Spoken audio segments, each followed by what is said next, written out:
नमस्कार दोस्तों, आज के इस वीडियो में हमारी जो वैधानिक निकायों की एक श्रृंखला है यूपीएससी सीएसई के सिलेबस में डायरेक्टली जो दिया गया है, उन्हीं को हम उस श्रृंखला को आगे बढ़ाते हुए भारतीय प्रतिस्पर्धा आयोग की बात करेंगे। इंडियन कंपटीशन कमीशन जो है कमीशन के बारे में हम जानेंगे आज पर्याप्त, है ना।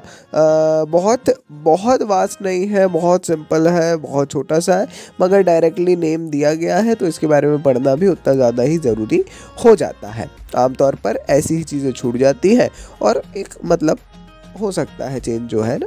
चलिए, तो भारतीय प्रतिस्पर्धा आयोग ये भारत सरकार का एक वैधानिक निकाय है जो उस प्रतिस्पर्धा अधिनियम 2002 को लागू करने के लिए जिम्मेदार है।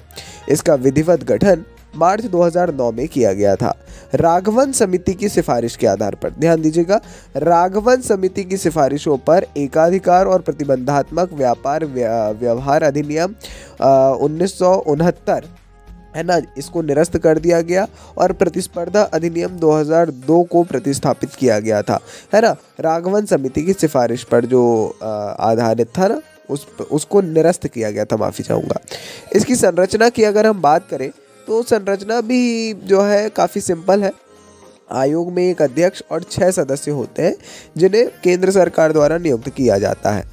आयोग एक अर्ध न्यायिक निकाय है जो वैधानिक अधिकारियों को राय देता है और अन्य मामलों से निपटता है। अध्यक्ष और अन्य सदस्य पूर्णकालिक होंगे, है ना। सदस्यों की पात्रता का मानदंड क्या है? अध्यक्ष और प्रत्येक जो अन्य 6 सदस्यों की बात कही जा रही है, इनकी योग्यता, निष्ठा और प्रतिष्ठा वाला ये व्यक्ति होना चाहिए जो कि किसी उच्च न्यायालय का न्यायाधीश रह चुका हो या बनने के योग्य हो, है ना। मतलब जितनी चीज़ें एक हाई कोर्ट के न्यायाधीश के लिए लागू होती हैं, वही चीज़ें इनके अध्यक्ष अथवा सदस्य के लिए लागू होती हैं। या जिसके पास में अंतर्राष्ट्रीय व्यापार, अर्थशास्त्र, व्यवसाय, वाणिज्य, कानून, वित्त, लेखा, प्रबंधन, उद्योग, सार्वजनिक मामले, प्रशासन या किसी अन्य मामले में कम से कम 15 वर्ष का विशेष ज्ञान और पेशेवर अनुभव हो, जो केंद्र सरकार की राय में आयोग के लिए उपयोगी हो सकता है।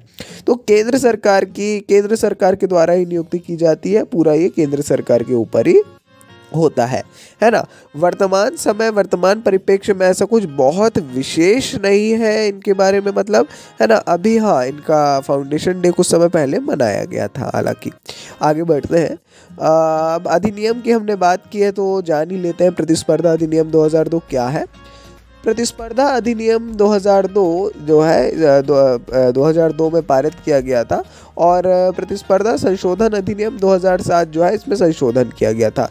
ये आधुनिक प्रतिस्पर्धा कानूनों के दर्शन का अनुसरण करता है। ये अधिनियम प्रतिस्पर्धा विरोधी समझौतों, उद्यमों द्वारा प्रमुख स्थिति के दुरुपयोग को प्रतिबंधित करता है और संयोजनों को नियंत्रित करता है, जो भारत के भीतर प्रतिस्पर्धा पर एक सराहनीय प्रतिकूल प्रभाव डालता है। संशोधन अधिनियम के प्रावधानों के अनुसार भारतीय प्रतिस्पर्धा आयोग और प्रतिस्पर्धा अपीलीय न्यायाधिकरण की स्थापना की गई है। सरकार ने 2017 में प्रतिस्पर्धा अपीलीय न्यायाधिकरण को राष्ट्रीय कंपनी कानून अपीलीय न्यायाधिकरण में बदल दिया, है ना। तो ये भी बहुत इंपॉर्टेंट है 2017 वाला फैक्ट। और 2007 में जो है संशोधन अधिनियम, इसको भी याद रखिएगा। अब जान लेते हैं इनके कार्य और भूमिका के बारे में। प्रतिस्पर्धा पर प्रतिकूल प्रभाव डालने वाली प्रथाओं को समाप्त करना, उपभोक्ताओं के हितों की रक्षा और भारत के बाजार में व्यापार की स्वतंत्रता सुनिश्चित करना, ये इनके मुख्य कार्य हैं। किसी सांविधिक प्राधिकरण से प्राप्त संदर्भ पर प्रतिस्पर्धा के मुद्दों पर राय देना, प्रतिस्पर्धा वकालत करना, जन जागरूकता पैदा करना और प्रतिस्पर्धा के मुद्दों पर प्रशिक्षण देना, है ना, ये इनके कार्य हैं। उपभोक्ता कल्याण, ऊपर हमने बताया।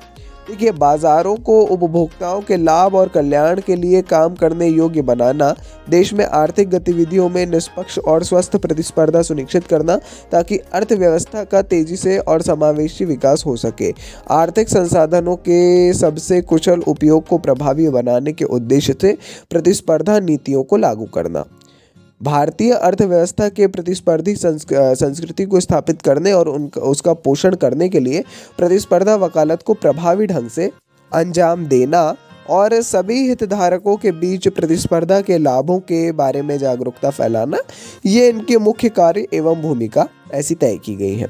जानने योग्य विषय ये हो जाता है कि किस प्रकार से कार्य हुआ, किस प्रकार से हो रहा है।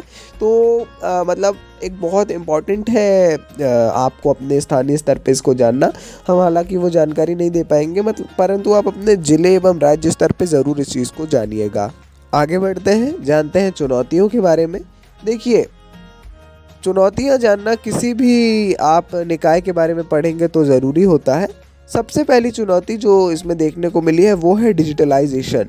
चूँकि अधिनियम 2002 के अधिनियमन के समय हमारे पास एक मजबूत डिजिटल अर्थव्यवस्था नहीं थी, इसीलिए सीसीआई के नए डिजिटल युग की तकनीकी बारीकियों को समझना चाहिए, अभी तक जो कि नहीं हो रहा है। इसीलिए लैक ऑफ अवेयरनेस है और अभी तक लोग जानते नहीं हैं। नए बाज़ार की परिभाषा की आवश्यकता। भारत के आयोग को अब बाज़ार की अपनी परिभाषा को अपडेट करने की आवश्यकता है। चूँकि डिजिटल स्पेस में कोई सीमा नहीं है, इसीलिए प्रासंगिक बाज़ारों को परिभाषित करना दुनिया भर के नियामकों के लिए एक कठिन काम रहा है। कार्टेलाइजेशन से खतरा। देखिए, कार्टेलाइजेशन जो है इससे खतरा होने की संभावना है।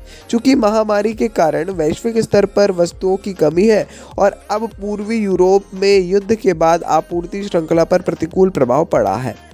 इन पर गौर करने तथा ये सुनिश्चित करने की आवश्यकता है कि कोई एकाधिकारवादी या द्वैधाधिकारवादी प्रवृत्ति ना हो, जिससे मूल्य में वृद्धि हो तथा आपूर्ति पक्ष में हेराफेरी हो, है ना। तो ये जो है आप ध्यान रखिए कि मतलब ये नहीं होना चाहिए। अगर ऐसा होगा तो मूल्य में वृद्धि होगी और आपूर्ति पक्ष में हेराफेरी होगी, जो कि बिल्कुल गलत रहेगा।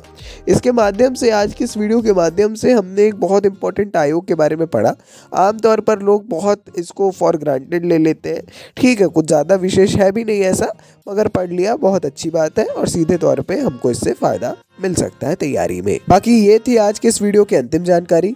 अगर कोई भी कंफ्यूजन हो आपको किसी टॉपिक से रिलेटेड, कमेंट सेक्शन में ज़रूर पूछिए। अपन मिलेंगे अगली वीडियो में। सपोर्ट बनाए रखिए। नमस्कार। Dynamic impulsion.